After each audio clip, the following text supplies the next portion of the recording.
السلام علیکم ورحمۃ اللہ وبرکاتہ۔ محترم ناظرین، پروگرام آن لائن سوال جواب کے سیشن میں ہم آج مفتی عبدالواحد قریشی صاحب کے ساتھ موجود ہیں۔ جیسا کہ آپ حضرات دیکھ رہے ہیں، حضرت مفتی صاحب بیماری کے باوجود بھی تشریف لائے ہیں، تو سب سے پہلے ہم حضرت استاد جی کا شکریہ بھی ادا کرتے ہیں کہ وہ بیماری کے باوجود یہاں اپنے پروگرام آن لائن سوال جواب کے سیشن میں موجود ہیں۔ تو ہم ان کے بارے میں ان سے یہ بھی مزید پوچھتے ہیں، اور کافی احباب سوشل میڈیا کے ذریعے پوچھ رہے ہیں حضرت کے بارے میں کہ حضرت یہ آپ کے ساتھ واقعہ ہوا ہے، اس کی ذرا تفصیل ہمارے ناظرین کو بتا دیں کہ اصل میں معاملہ کیا ہوا ہے آپ کے ساتھ۔ بسم اللہ الرحمن الرحیم۔ اللہ تعالیٰ کا کرم، فضل، شکر، احسان ہے کہ اللہ پاک نے ہڈی ٹوٹنے سے محفوظ فرمایا ہے۔ اللہ پاک مزید اپنا کرم فرمائے۔ آج راہ چلتے ہوئے سیڑھی سے اترتے وقت پاؤں کے پھسلن کی وجہ سے یہ تھوڑی سی چوٹ لگی ہے، لیکن اللہ کا کروڑہا کرم ہے کہ اللہ نے بڑی تکالیف سے محفوظ فرمایا ہے۔ میں ان تمام حضرات کا شکریہ ادا کرتا ہوں جنہوں نے ہمارے لیے دعائیں کی ہیں، باقاعدہ کال کر کے حالت پوچھی ہے، احباب سے بھی، مجھ سے بھی بات ہوئی ہے ان حضرات کی۔ پوری دنیا میں اپنے سامعین اور ناظرین کو میں مزید بھی دعاؤں کی درخواست کروں گا۔ اللہ رب العزت ہم میں سے ہر آدمی کو صحت کاملہ، عاجلہ، مستمرہ، دائمہ عطا فرمائے، اور اللہ کریم تادم عزیز تمام اعضاء کو باصحت سلامت فرمائے۔ جزاکم اللہ تعالی۔ جزاک اللہ حضرت۔ تو چلتے ہیں ہم اپنے سوالات کی طرف۔ تو کچھ سوالات ہمارے پاس پچھلے پروگرام کے پینڈنگ ہیں۔ افی زرگر صاحب پوچھتے ہیں، مفتی صاحب شکار کرنا جائز ہے یا ناجائز؟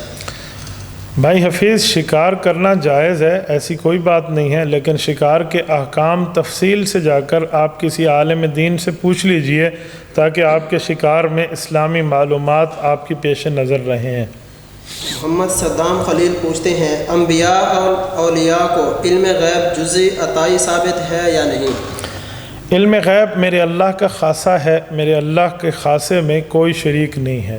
قرآن کریم میں اللہ رب العزت فرماتے ہیں کہ زمین اور آسمان میں غیب کو جاننے والا اللہ ہے۔ رسول اللہ صلی اللہ علیہ وسلم کے ذریعے رب نے اعلان فرمایا، اے میرے پیغمبر فرما دیں، قُلْ لَا يَعْلَمُ مَنْ فِي السَّمَاوَاتِ وَالْأَرْضِ الْغَيْبَ إِلَّا اللَّهُ۔ اے میرے پیغمبر اعلان کر دیں، زمین میں اور آسمانوں میں جو غیوبات جانتا ہے وہ اللہ ہی ہے، بس اللہ ہی کی صفت ہے اور اللہ رب العزت کا ہی معاملہ ہے۔ باقی انبیاء کرام کو اللہ رب العزت انباء غیب دیتے ہیں، غیب کی خبریں، ایحاء غیب کرتے ہیں، غیب وحی میں اتارتے ہیں۔ اسی طرح اللہ رب العزت پیغمبر علیہ السلام پہ اظہار غیب کرتے ہیں، غیب کو ظاہر کرتے ہیں، اطلاع غیب کرتے ہیں، غیب پر مطلع کرتے ہیں، لیکن علم غیب میرے اللہ کا خاصہ ہے اور اس خاصے میں اللہ کے کوئی شریک نہیں ہے۔ جزاک اللہ حضرت۔ زین العابدین بھائی پوچھتے ہیں، میں سعودی عرب میں رہتا ہوں، میرے شناختی کارڈ پر میرے والد نے والدیت تبدیل کروائی تھی مجھے سعودیہ بھجوانے کے لیے، اسلام میں تو یہ جائز نہیں، مہربانی فرما کر میرے رہنمائی کر دیں۔ بیٹا، جو اسلام میں جائز نہیں ہے میں قطعی اس کے جواز کی صورت آپ کو نہیں بتا سکتا۔ یہ کام گناہ ہے، اس سے فوراً توبہ کریں اور اس کو صحیح کروائیں۔ ملک الطاف پوچھتے ہیں، مردے پر قرآن پڑھنا جائز ہے کیا؟ بیٹا، زندے پر قرآن پڑھیں یا مردے پر قرآن پڑھیں، قرآن کریم پڑھ کے کسی کو ثواب بخشیں، اس میں کسی کا کوئی اختلاف نہیں ہے۔ ہم اہل حق الحمدللہ ثواب کے بھی قائل ہیں اور ایصال ثواب کے بھی قائل ہیں۔ ثواب کا معنی نیکی کرو اور بدلہ خود لو، ایصال ثواب کا معنی نیکی کرو اور بدلہ دوسرے دوست کو بھیج دو۔ ہم اہل حق الحمدللہ ثواب کو بھی مانتے ہیں اور ایصال ثواب کو بھی مانتے ہیں۔ ابو زاہد ابو عمیر پوچھتے ہیں، 14 سال کا بچہ امامت کر سکتا ہے کشمیر سے؟ بیٹا، اگر 14 سال کا بچہ بالغ ہو چکا ہے پھر تو وہ امام بن سکتا ہے امامت کی شرائط کے مطابق، اور اگر وہ بالغ نہیں ہے تو پھر 15 سال کم از کم عمر ہونی چاہیے، اس کے بعد بھی بالغ نہ ہو تو بھی وہ امامت کرا سکے گا، کم از کم عمر 15 سال ہے۔ ریاض اللہ خان پوچھتے ہیں، السلام علیکم حضرت، عرض یہ ہے کہ ہمارے پڑوس والے صبح کے وقت اپنے گھر کا دروازہ کھول لیتے ہیں اور کہتے ہیں کہ صبح کے وقت رزق والے فرشتے رزق تقسیم کرنے آتے ہیں، کیا یہ عمل کرنا درست ہے؟ آپ اپنے گھر والوں کو سمجھائیں رزق والے فرشتے آپ کی اس گلی ولی دروازے سے داخل ہوتے ہیں، یہ آپ کو کس نے کہا؟ رزق کے فرشتے ہوں یا حفاظت کے فرشتے ہوں یا کرامن کاتبین ہوں، وہ اللہ کے امر سے اترتے ہیں، کیسے آتے ہیں کیسے نہیں آتے یہ اللہ کا معاملہ ہے، ان کا معاملہ ہے، آپ کے اور میرے دروازے کھلے اور بند ہونے سے نہیں ہے۔ اگر یہ ہوتا تو پھر کوئی دروازہ بند کر دیتا، بھئی میں نے دروازہ بند کر دیا، مجھے موت والا فرشتہ بھی نہیں پہنچے گا، پھر کیا کریں گے؟ فرشتے کی تعریف یہ ہے جسم نوری یتشکل باشکال المختلفہ، وہ ایسا نوری جسم رکھتے ہیں جو مختلف شکل میں کنورٹ ہو سکتا ہے، مبدل ہو سکتا ہے، تبدیل ہو سکتا ہے۔ تو ضروری نہیں ہے کہ وہ آپ کے گھر کے دروازے سے آئیں، اس لیے صبح گھر کا دروازہ کھولنا یا بند کرنے سے رزق کے دروازوں پہ کوئی اثر نہیں پڑتا۔ احمد قریشی بھائی پوچھتے ہیں عشق حقیقی کے درجات کتنے ہیں؟ بیٹا عشق حقیقی کے درجات میرے مولا ہی جانتا ہے، آپ اللہ سے عشق کر لو۔ یہ عاشق و معشوق کے درمیان جو چند چیزیں اور راز ہوتے ہیں وہ اور کوئی نہیں جانتا۔ آپ اللہ سے محبت کر لیں، اللہ کے لیے لفظ عشق کہنا تو مناسب نہیں ہے، آپ اللہ سے محبت کر لیں، پھر محبت کے بدلے جو آپ کو رموز اور جو آپ کے اوپر رازوں کو کھولا جائے گا وہ آپ جانیں گے اور آپ کا خدا جانے گا۔ الفاظ کو، عشق کو الفاظ میں بیان کرنا یہ امپاسبل، ناممکن سی بات ہے۔ محمد ساجد حنفی پوچھتے ہیں غسل جنابت میں تلاوت اور ذکر کرنا کیسا ہے؟ بیٹا غسل جنابت میں آپ کو کس نے کہ آپ تلاوت اور ذکر کرتے رہیں؟ خدا آپ کو حج پہ لے جائے، پہلے غسل کر لیں، پھر تلاوت کا شوق بھی پورا کر لیں اور اس کے بعد ذکر بھی کرتے رہیں۔ شاہد اکرم بھائی پوچھتے ہیں اگر کوئی فوت ہو جائے تو فاتح خوانی میں کون سی دعا کرنی چاہیے؟ کیونکہ ہمارے علاقے میں اکثر لوگ اللہم اغفر لحینا و میتنا پڑھتے ہیں۔ بیٹا یہ دعا بھی ٹھیک ہے، وفات کے بعد جو تعزیت کی دعا ہے اس میں دو چیزیں ہیں، نمبر ایک میت کے لیے، نمبر دو اہل میت کے لیے۔ میت کے لیے یہ ہے کہ اللہ اس کی مغفرت فرمائے، اللہ اس کی قبر کو جنت کا باغ بنائے، اللہ آخرت کے منازل آسان فرمائے، اس طرح دعا کر سکتے ہیں جو بھی مناسب ہو۔ اور اہل میت کے لیے ہے کہ اللہ پسماندگان کو صبر جمیل عطا فرمائے، والدین زندہ ہیں، ان کی کوئی اولاد فوت ہو گئی ہے تو کہیں انہیں اللہ آپ کو اس کا نعم البدل عطا فرمائے، اللہ بہترین بدلہ عطا فرمائے، اللہ آپ کو اس سے بڑھ کے بہتری بدلہ عطا فرمائے۔ یہ اس وقت جب کسی کا بچہ فوت ہو جائے۔ ہمارے ہاں ایک بیچارہ آدمی یہ لفظ یاد کیے ہوئے تھا، ایک بندے کا والد فوت ہو گیا تو وہ اس کے پاس گیا، اسے کہتے ہیں اللہ تجھے صبر دے لیکن نعم البدل بھی دے، تو اس نے کہا تو میری ماں کی شادی کرانے آیا ہوا ہے۔ تو اس طرح کی کئی باتیں ہیں، تو لفظ وہ بولیں جو سوچ کر بولیں تاکہ معاملہ سامنے ہی واضح ہو جائے۔ سعید اللہ پوچھتے ہیں حضرت میرے سوال یہ ہے کہ مزدوری کے پیسے جو کسی شخص پر قرض ہیں اس میں زکوٰۃ ہے یا نہیں؟ بیٹا مزدوری کے پیسے کسی شخص پر قرض ہے، یہ ذرا وضاحت کریں، قرض آپ کا ہے یا اس نے ہے اس کا ہے؟ اگر قرضہ آپ پہ ہے، آپ نے دینا ہے، تو پھر جب آپ پر زکوٰۃ واجب ہو گئی، مثلا آپ پر 1,00,000 روپے زکوٰۃ کے بنے اور آپ پر 50,000 قرضہ ہے، تو آپ 50,000 کی زکوٰۃ کی ادائیگی کریں گے، قرضے والی رقم زکوٰۃ سے منہا کر دیں گے۔ اور قرضہ اگر آپ نے دیا ہوا ہے اور اس نے آپ کو قرضہ لوٹانا ہے تو بہت آسان سی بات ہے، جو قرضہ آپ کو ملنے کی امید ہو کہ مجھے یہ بندہ لوٹا دے گا، کھا نہیں جائے گا، تو اس کی زکوٰۃ آپ کے ذمے ہے، آپ ادا کریں گے۔ عرفان محمد ڈیر اسماعیل خان سے پوچھتے ہیں غسل جنابت کرنا ہو اور نماز کی قضاء کا وقت قریب ہو تو کیا وضو کر کے نماز پڑھی جا سکتی ہے یا غسل کرنا ضروری؟ جی بالکل نہیں، جب غسل فرض ہے اور غسل کا پانی بھی موجود ہے، وقت کی تنگی کی وجہ سے آپ وضو کر کے نماز پڑھیں، یہ بات غلط ہے۔ آپ وقت کی تنگی کو دیکھتے ہوئے پہلے غسل کر لیں، وقت بچے تو نماز پڑھیں، نہیں تو نماز کی قضا کریں۔ شہزاد اکرم بھائی پوچھتے ہیں مرد کالے رنگ کی شلوار قمیض پہن سکتا ہے کہ نہیں؟ بیٹا مسنون لباس سفید ہے مرد کے لیے، لیکن اگر کوئی کالا سوٹ پہنتا ہے عام دنوں میں مشابہت روافظ سے بچتے ہوئے تو بھی غلط نہیں ہے، بلکہ کنز الدقائق کے آخر میں جو فقہ کی معروف اور مشہور کتاب ہے علامہ نصفی رحمہ اللہ کی، اس کے آخر میں مسائل شتیٰ میں لکھا ہوا ہے کہ اس بات پہ اسے ثواب ملے گا اگر وہ یہ لباس پہنتا ہے، سیاہ لباس۔ تو سیاہ لباس کا پہننا کوئی برا نہیں ہے، اہل سنت والجماعت کی کتب میں کہیں نہیں ہے کہ آپ سیاہ لباس پہنیں گے تو جہنمیوں کا لباس ہے، یا اہل سنت والجماعت کی کتب میں انسان کے لیے کہیں نہیں آیا تو یہ کسی اور کی کتب میں ہے جو ان کو کہیں، ہمیں تو نہ کہیں، ہماری کتابوں میں تو نہیں ہے، بلکہ ہماری کتابوں میں پہننا اس کو اچھا لکھا گیا ہے، آپ پہن سکتے ہیں۔ ہاں، آپ ایسے دنوں میں نہ پہنیں جب آپ کی مشابہت کسی اور کے دنوں کے ساتھ مل جائے، تو آپ ان دنوں میں نہ پہنیں، ان کے علاوہ آپ پہنیں تو کالے لباس پر کسی قسم کی کوئی پابندی نہیں ہے۔ زبیر امداد بھائی پوچھتے ہیں، مفتی صاحب اگر اقامہ درست نہ ہو تو نماز با جماعت ہو جائے گی؟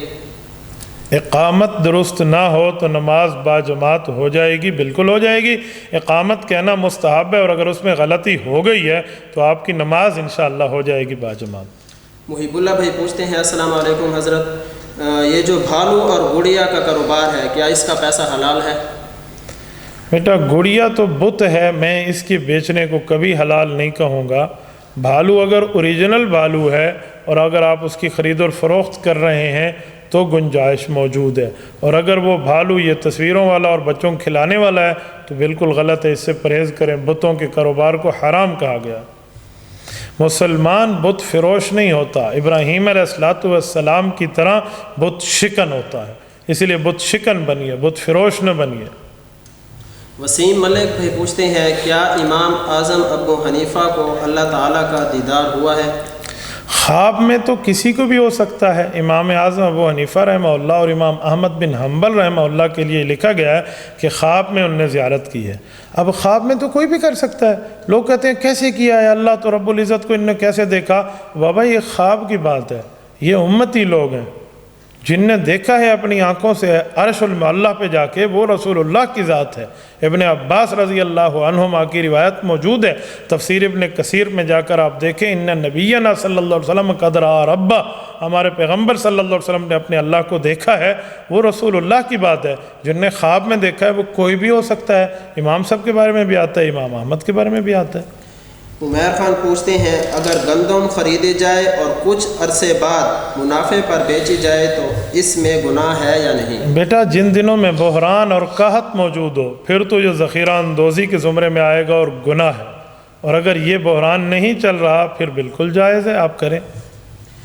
نصرت الاسلام پوچھتے ہیں، اگر کوئی شخص نماز جنازہ کے بیچ میں آئے تو وہ ان تکبیرات میں کیا پڑھے گا جو وہ امام کے ساتھ پا لے؟ بابا ان تکبیرات میں وہی پڑھے گا جو امام پڑھ رہا ہے، اور باقی تکبیرات اپنی بات میں لوٹا لے گا۔ عابد روحانی پوچھتے ہیں، آج کل لوگ اذان مغفرت دیتے ہیں، کیا یہ ٹھیک ہے؟ ہم نے تو نہ کسی کتاب میں پڑھا ہے، نہ آج تک دیکھا ہے، نہ کسی اسلامی کتاب میں موجود ہے، نہ کسی بزرگ سے سنا ہے، یہ لوگوں کی اختراع ہے۔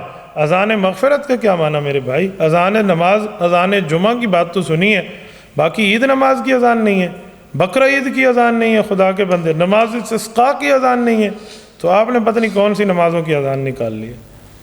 متی اللہ بھائی پوچھتے ہیں، السلام علیکم ورحمۃ اللہ، پوچھنا یہ تھا کہ اگر بیوی کے پاس اور خاوند کے پاس 3 لاکھ روپیہ ہے، کیا زکوٰۃ دونوں ادا کریں گے کہ صرف ایک ہی ادا کرے گا؟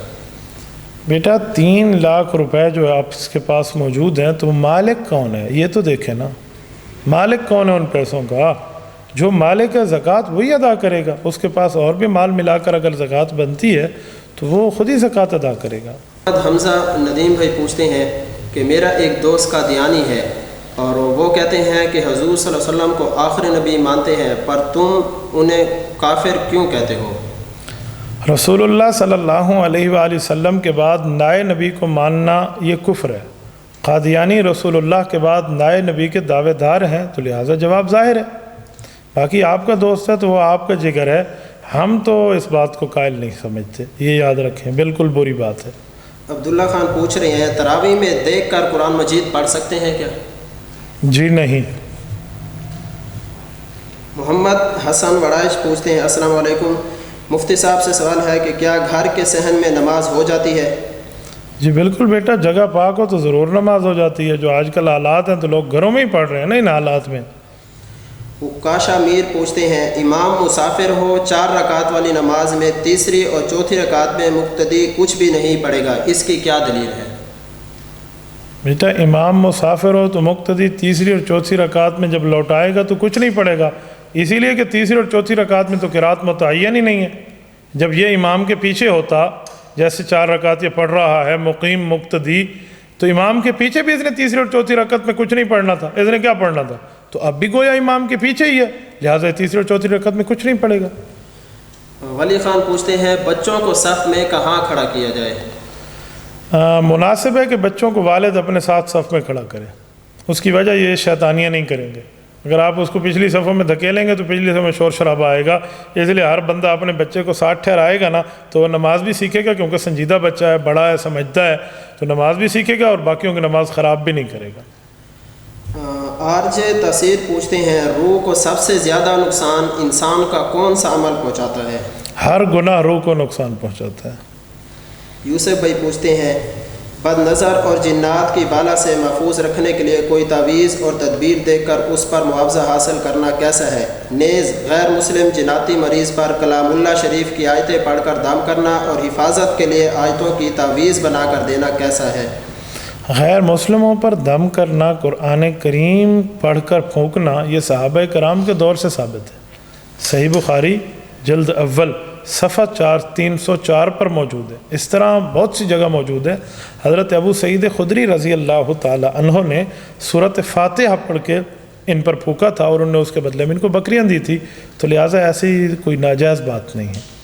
وہات الریان پوچھتے ہیں بہن کے جہیز کے لیے جو سونا بنا کر رکھا ہوا ہے اس پر زکوٰۃ واجب ہے یا نہیں؟ بیٹا بہن کے لیے بنا کے رکھا ہے، بیٹی کے لیے بنا کے رکھا ہے، بیوی کے لیے بنا کے رکھا ہے، ماں کے لیے بنا کے رکھا ہے، یا کسی اور کے لیے بنا کے رکھا ہے، زیورات پہ زکوٰۃ آ جائے گی اگر وہ زکوٰۃ کی مقدار کو پہنچیں گے، چاہے وہ آپ کے کاروبار کے لیے ہیں، چاہے وہ آپ کی شادی کے لیے ہیں، چاہے وہ آپ کی زیب و زینت کے لیے ہیں۔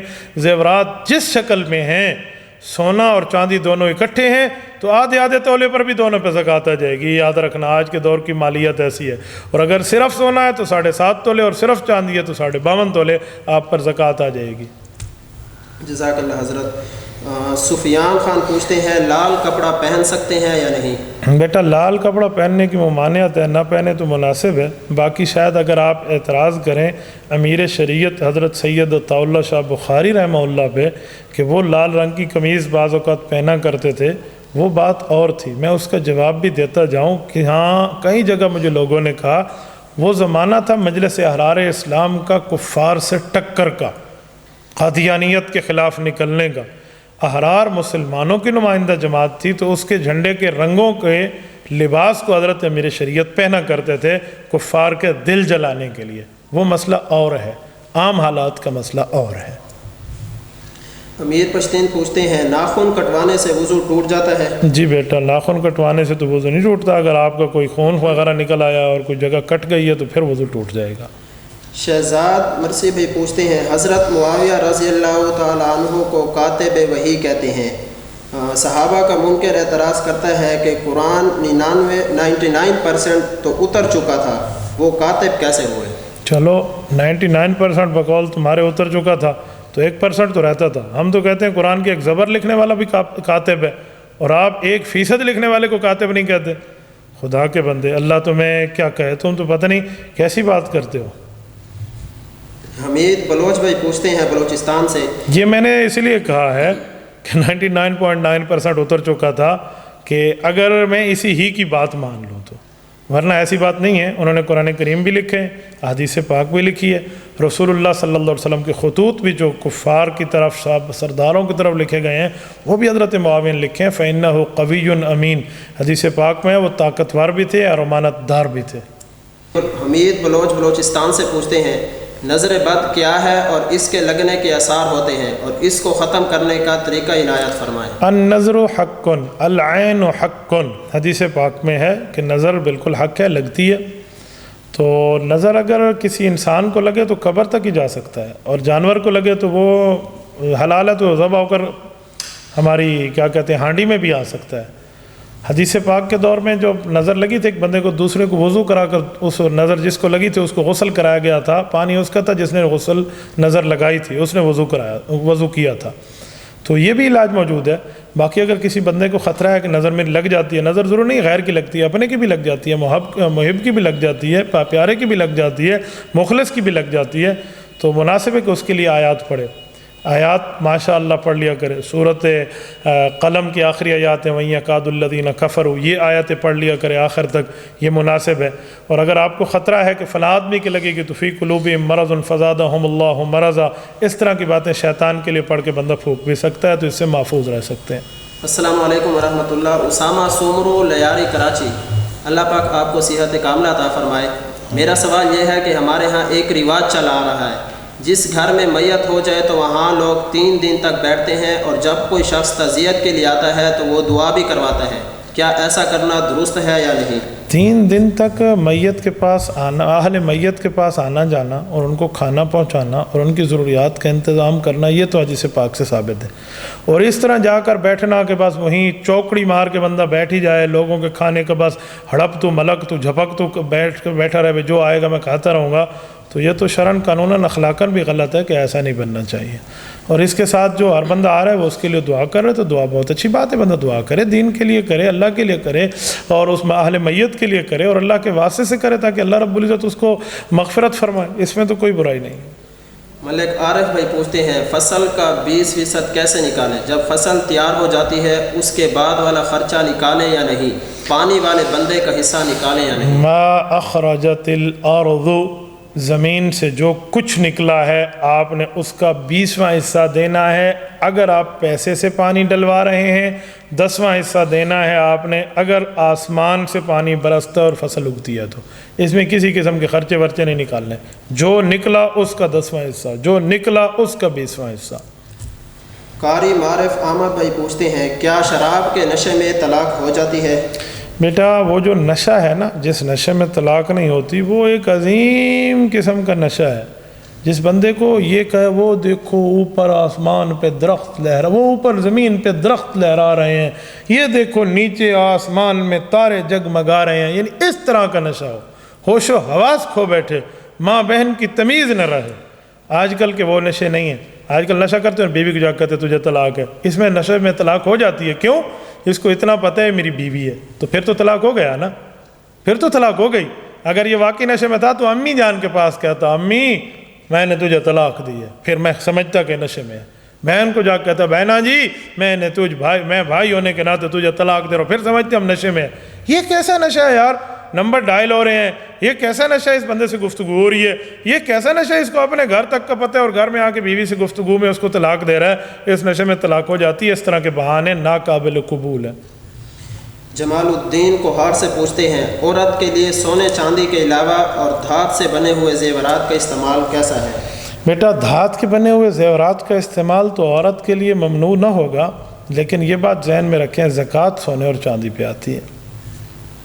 محمد محتشم ریاض پوچھتے ہیں ہم ماسکو میں ہیں، یہاں مساجد بند ہیں، تو ہم حالات کے پیش نظر گھر پر جمعہ ادا کرتے ہیں، تو کیا جمعہ کے لیے دونوں اذانیں دیں یا ایک ہی کافی ہے؟ بیٹا آپ ماسکو رشیا میں ہیں، اللہ پاک آپ کے دین ایمان صحت کی حفاظت فرمائے، اللہ آپ کے مشکلات کو حل فرمائے. اس جیسے دیار کفر میں بیٹھ کے بھی آپ اسلام کی باتیں کرتے ہیں، میں آپ کی جرأت کو داد اور سلام پیش کرتا ہوں.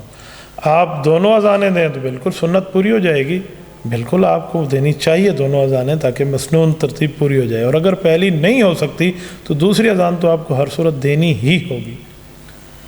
رانا فیصل بھائی پوچھتے ہیں نبی اکرم صلی اللہ علیہ وسلم اور صحابہ کرام رضی اللہ عنہ کی تکالیف کا ذکر سن کر آنکھوں میں آنسو آنا اور رنجیدہ ہونا کیسا ہے؟ اس کا بھی اجر ملتا ہے کیا؟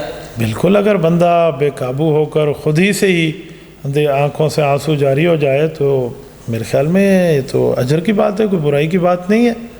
وفاظت آئینہ رسول اللہ صلی اللہ علیہ وسلم کے بعض اوقات آنکھوں سے جو ہے نا پانی ٹپک پڑتا تھا.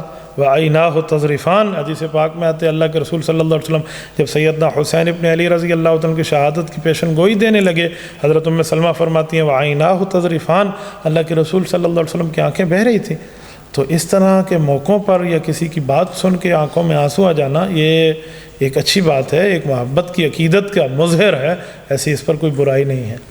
ابوبکر چشتی پنڈی گھیر سے پوچھتے ہیں قادیانوں کی مصنوعات استعمال کرنا کیسا ہے؟ اگر بھول کر استعمال کر لے تو کیا حکم ہے؟ بھول کر تو استعمال کیا آپ اللہ سے معافی مانگیں، جان بوجھ کر استعمال کیا تو آپ نے اسلام سے غداری کی کوشش کی ہے، اس سے محفوظ رہیں. مبشر خان پوچھتے ہیں کہ صحابہ کے منکر کو مسلمان کہنا کیسا ہے، کیونکہ بعض عالم کہتے ہیں کہ حضور صلی اللہ علیہ وسلم اور صحابہ کرام نے فرمایا کہ کافر کو بھی کافر نہیں کہنا چاہیے۔ بیٹا اگر کافر کو کافر نہیں کہیں گے تو مسلمان کہیں گے؟ آپ کیسی بات کرتے ہیں؟ چھوٹے کو چھوٹا نہیں کہو گے تو بڑا کہو گے، دن کو دن نہیں کہو گے تو رات کہو گے، رات کو رات نہیں کہو گے تو دن کہو گے، بکرے کو بکرا نہیں کہو گے تو کیا کہو گے، حلال کو حلال نہیں کہو گے تو کیا کہو گے؟ بابا جب تک کوئی مسلمان ہے تو ہم مسلمان کہیں گے، جب کافر ہے تو کافر کہیں گے، اس میں کون سی بات ہے؟ رسول اللہ صلی اللہ علیہ وسلم کی شریعت پر آنے والے ہر حکم کا اقرار اسلام ہے، اور اس سے کسی چیز کا انکار کفر ہے، اس سے محفوظ رہا۔ ایسی بات بالکل بندہ سوچے بھی نہیں۔ صحابہ کرام اور اہل بیت عظام ہمارے دین کی اساس ہیں، ہم اس کی بنیاد پر اسلام دوسروں کو پیش کرتے ہیں۔ اگر یہ اس اساس ہی کمزور ہو جائے تو ہم کس منہ سے اسلام کہیں اور پیش کریں گے؟ جو صحابہ کے ایمان پر بات کرتا ہے وہ اپنے ایمان پر نظر رکھے، جو اہل بیت عظام کے ایمان پر بات کرتے ہیں اس کو اپنے ایمان کی خیر منانی چاہیے۔ جزاک اللہ حضرت۔ امجد خان پوچھتے ہیں قضاء عمری نماز کی ترتیب کیا ہے؟ کیا ہر فرض کے بعد ایک فرض پڑھ سکتے ہیں؟ بیٹا دن کے 3 وقت چھوڑ کے، جب سورج چڑھ رہا ہو، سورج درمیان میں ہو، سورج اتر رہا ہو، ان تینوں وقتوں کے علاوہ 24 گھنٹے میں کسی وقت آپ قضاء نماز لوٹائیں لوٹتی ہے۔ صبح کے وقت ظہر کی، ظہر کے وقت عصر کی، عصر کے وقت مغرب کی، مغرب کے وقت عشاء کی، عشاء کے وقت فجر کی، جب بھی پڑھیں آپ کی نمازیں لوٹتی ہیں۔ آپ امیجن کریں آپ کی کتنی نمازیں قضا ہیں۔ وتر سمیت 2290 نماز ایک سال کی بنتی ہے، یہ آپ کو قضا کرنی پڑے گی، فرض کی قضا ہوگی۔ جو گھر میں قضا ہوئے پوری 4 رکعت، جو سفر میں قضا ہوئے پوری 2 رکعت، اور وتر بھی آپ قضا کریں گے 3 رکعتیں۔ تو ایک دن کی گویا 6 نمازیں، 5 فرض اور وتر، نفل اور سنت کی قضا آپ کے ذمے نہیں ہے۔ جزاک اللہ حضرت۔ یہ عزیر خان پوچھتے ہیں کہ سیرت النبی صلی اللہ علیہ وسلم کے بارے میں کون سی کتاب پڑھنی چاہیے؟ سیرت المصطفیٰ حضرت مولانا ادریس کاندھلوی رحمۃ اللہ تعالیٰ علیہ کی کتاب ہے، آپ اس کو مطالعے میں رکھیں، بہت اچھی کتاب ہے، بہت بہتر کتاب ہے، اردو زبان میں ہے، 3 جلدوں میں ملتی ہے، المیزان سے 1 جلد میں بھی ملتی ہے، تو آپ یہ اپنے پاس رکھیں اور اس کو پڑھیں، بہت بہترین کتاب ہے۔ عمران شنواری پوچھتے ہیں میں جب نماز پڑھتا ہوں تو اسلام کے خلاف سوچ آتی ہے، میں کیا کروں، اس کا علاج کیا کروں؟ امتیاز آپ اس کا معنی ہے ایمان اپنے دل میں سجائے ہوئے ہیں، اور آپ کے ایمان پہ شیطان ڈاکہ ڈال کے خیالات لاتا ہے، تو شیطان کا منہ کالا کریں اور خیالات کو جھٹک دیں اور نمازوں کو جاری رکھیں، اپنے خیالات پہ عمل نہ کریں، آپ پہ کسی قسم کا کوئی گناہ نہیں ہے۔ شان صحابہ کی کے نام سے آئی ڈی ہے، سوال کرتے ہیں کہ حج کے 3 قسموں میں قرآن، تمتع، افراد، جمہور کے نزدیک افضل کون ہے؟ اس پر روشنی ڈالیں۔ بیٹا بہتر ہے کہ آپ حج افراد کا معنی اکیلا حج کریں، قران کا معنی عمرے کے ساتھ ہی احرام باندھیں، حج کا بھی درمیان میں اتارے نہیں، اور تمتع کا معنی پہلے عمرہ کر لیں پھر اس کے بعد آپ وہ کر لیں، کیا نام ہے اپنا حج کر لیں۔ تو صرف حج کو تو ہم بہتر نہیں کہیں گے، ظاہری بات ہے وہی بہتر ہے جو حج بھی ہونا چاہیے اور عمرہ بھی ہونا چاہیے، وہ آپ تمتع کی شکل میں کریں یا قران کی شکل میں کریں۔ غلام عباس جان صاحب پوچھتے ہیں استغفار کی اصل طریقہ کیا ہے؟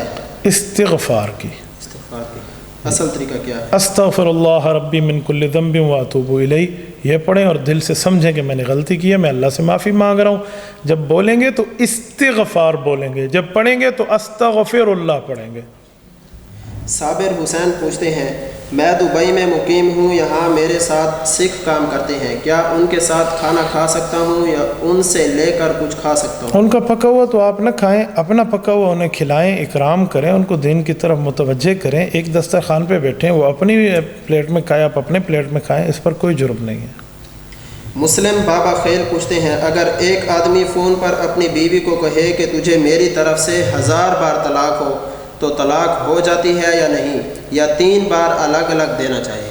بیٹا وہ بندہ شدید گناہ گار ہے جس نے اس طرح کیا ہے، 3 طلاقیں ہو جائیں گی اور 997 دفعہ اس کو جہنم میں ڈبکیاں لگے گی۔ جب 3 طلاق سے آگے بڑھو گے تو پھر سزا بھی آپ کو ملے گی۔ جو اللہ نے حد دی ہیں تو وَمَن يَتَعَدَّ حُدُودَ اللَّهِ فَقَدْ ظَلَمَ نَفْسَهُ، تو آپ کو اللہ کی حدود سے آگے نہیں بڑھنا چاہیے۔ تو آپ نے 3 ہی دیے ہیں تو آپ کے ذمے 3 ہی تھے، جو آپ نے 1000 کیا دیا تو 997 ڈبکیوں کا انتظار کریں جہنم کے، اللہ محفوظ فرمائے۔ باقی بیوی آپ سے جدا ہو جائے گی، آپ کو علیحدہ علیحدہ کہنے کی اب ضرورت نہیں رہی۔ یہ علی معاویہ بھائی پوچھ رہے ہیں بار بار کہ جنازہ کے بعد دعا کا کیا حکم ہے، تو پچھلی ویڈیو ہماری دیکھ لیں، حضرت نے اس میں تفصیل سے جواب دیا ہے۔ اور ہمارے پاس ایک اور سوال ہے مجاہد خان کا، اگر روزے کی حالت میں احتلام ہو جائے تو غسل کا کیا طریقہ ہے؟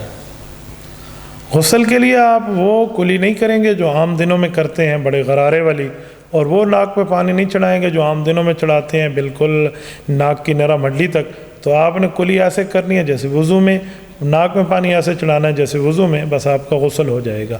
افطاری کے بعد دوبارہ غرارے اور دوبارہ ناک میں پانی چڑھانا ضروری نہیں ہے. اویس کشمیر سے پوچھتے ہیں کہ متوفی عنہا زوجہا کے بچے کا نسب کس مدت تک ثابت ہوگا؟ متوفی عنہا زوجہا، جس کا خاوند فوت ہو جائے اس عورت کو کہتے ہیں. تو اس کا خاوند فوت ہو گیا ہے اور اس کے بعد حمل ظاہر ہو گیا ہے تو بالکل کوئی نہیں مسئلہ، وہ اس کی اولاد شمار ہوگی بیٹا، اس میں کون سا مسئلہ ہے. نور سواتی مانسیرا سے پوچھتے ہیں کیا کسی حرام جانور مثلا، بس ایک بات ذہن میں رکھیں کہ اس خاتون کو اس کے بعد ایام خاص نہیں آنے چاہیے. بیوی فوت ہوئی ہے نا، خاوند فوت ہوا ہے، بیوی کو ایام خاص نہیں آئے اور اس کے بعد ایام خاص نہیں آئے اور وہ مدت چلتی رہی ہے، ڈیز آف دا منسز بالکل ڈیلے ہوتے گئے ہیں، تو اس کا معنی حمل ٹھہر گیا ہے. اور اگر آپ اس کو ایام خاص بھی جاری ہو گئے ہیں اور یہ اس کے بعد پاک ہو گئی ہے تو اس کا یہ معنی نہیں ہے کہ اس شخص کا حمل ہے، پھر حمل اس کا نہیں بنتا.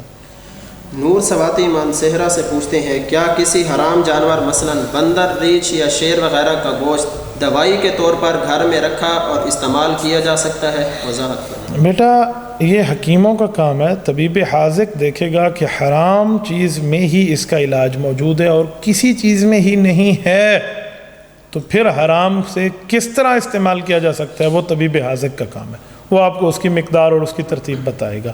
باقی محرم چیز سے تداوی اور دوا کے طور پہ فار دا میڈیکل گنجائش نکل آتی ہے، لیکن ہر بندے کا کام نہیں ہے. بھیا سور دی بوٹی شفا ہے چل کھاچا، یہ یوں نہیں ہے، یہ صرف ماہر آدمی کا کام ہے. عامر نظر بھی پوچھتے ہیں جب قرآن میں ہے کہ ذرہ بھر نیکی برائی کا حساب ہوگا تو ہم دعا میں بغیر حساب کتاب کی دعا کیوں کرتے ہیں؟ یہ تو ایسا نہیں کہ جیسے کوئی موت نہ آنے کی دعا کرے. میرا بھائی آپ نے قرآن کی ایک آیت دیکھی ہے، آپ قرآن کی پوری آیات دیکھیں. فَسَوْفَ يُحَاسَبُ حِسَابًا يَسِيرًا، یہ بھی تو قرآن کی آیت ہے کہ اللہ اس کا آسان حساب لے گا. تو آسان حساب کو بلا حساب کتاب کے ساتھ تعبیر کیا جاتا ہے، لہٰذا یہ دعا تو حدیث پاک میں ثابت ہے. اللہ کے رسول صلی اللہ علیہ وسلم نے حضرت عائشہ رضی اللہ عنہ ام المؤمنین کو سکھایا تھا کہ یوں دعا مانگا کریں، اللہم حاسبنی حسابا یسیرا، میرے مولا میرا حساب آسان کر دے. کیا معنی؟ پیش ہوا یہ دیکھا، ہاں یہ نیکی یہ نیکی یہ نیکی یہ بس چھوڑ دیا گیا، نقض نہیں ہوا. جس کی جو ہے نا کیا کہتے تھوڑی تفتیش ہونا شروع ہو گئی وہ پھنس گیا. تفتیش نہ ہو، بس حساب ہوتا جائے. یہ آسان حساب ہے، اسے بلا حساب بھی کہتے ہیں، تو ایسا مانگنا جائز ہے. مجاہد خان پوچھتے ہیں کہ یزید کے بارے میں کیا رائے رکھنی چاہیے؟ اہل سنت والجماعت احناف دیوبند کا نظریہ ہے یزید فاسق اور فاجر ہے. ہم یزید کو بالکل کسی قسم کی کوئی عزت نہیں دیتے، ہم یزید کو کسی قسم کی کوئی سر پہ نہیں بٹھاتے، نہ یزید کو ہم اپنا خلیفہ اور امام مانتے ہیں. ہم کل بھی حسینی تھے، ہم آج بھی حسینی ہیں، ہم قیامت تک انشاءاللہ حسینی رہیں گے. اور قیامت میں حضرت حسین رضی اللہ عنہ قدموں میں اٹھنا اپنے لیے باعث اجر سمجھیں گے. یہ بہت چھوٹا سا تھا حضرت والد صاحب، اللہ ان کی قبر پہ کروڑوں اربوں رحمت نازل فرمائے. میں نے ابو سے پوچھا تو ابو نے فرمایا بیٹا اگر ہم اس وقت ہوتے تو ہماری لاش حضرت حسین کے ساتھ ہوتی، ہم حسینی ہیں، ہم یزیدی نہیں ہیں. یہ میٹرس پاس کے نام سے آئی ڈی ہے کراچی سے، یہ بھی بار بار پوچھ رہے ہیں کہ ماس کے ساتھ نماز پڑھنا کیسا ہے؟ بیٹا میں کئی بار جواب دے چکا ہوں کہ ان حالات میں جائز ہے. اللہ آپ کو خوش رکھے، اللہ آپ کو اپنے حفظ و امان میں رکھے. اقول قولی ھذا واستغفر اللہ وآخر دعوانا ان الحمد للہ رب العالمین.